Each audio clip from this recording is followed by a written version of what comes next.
ಅವರು ಬೆಲೆ ಏರಿಕೆಯಿಂದ ಬದುಕನ್ನ ಸಹಿಸಕ್ಕೆ ಆಗ್ತಿರ್ಲಿಲ್ಲ. ಗೊಬ್ಬರದ ಬೆಲೆ ಜಾಸ್ತಿ ಆಗೋಯ್ತು, ಪೆಟ್ರೋಲ್ ಬೆಲೆ ಜಾಸ್ತಿ ಆಗೋಯ್ತು, ಡೀಸೆಲ್ ಬೆಲೆ ಜಾಸ್ತಿ ಆಗೋಯ್ತು. ಕೆಲವು ವಿಚಾರಗಳಲ್ಲಿ ಅವಳನ್ನು ನಿಯಂತ್ರಿಸಬೇಕು. ಹಾಗೆ ಮಾಡಿದ್ದಲ್ಲಿ ಚಿಕಿತ್ಸೆ ಫಲಕಾರಿಯಾಗಿ ಹೊರಹೊಮ್ಮುತ್ತದೆ.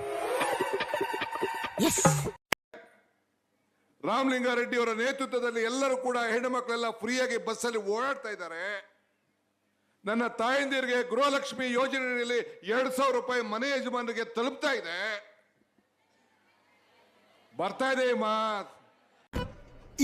ಇದು ಆಕ್ಚುಲಿ ಚೆನ್ನಾಗಿರೋದು. ಬರ್ತದೆ, ತಲೆ ಕೆಡಿಸ್ಕೋಬೇಡಿ. ಬರ್ತದೆ. 1 ತಿಂಗಳದ್ದು ಬಂದಿಲ್ಲ, ಅಷ್ಟು 2 ತಿಂಗಳದ್ದು ಬರ್ತದೆ. ಈಗ ಬರ್ತಾ ಇದೆ.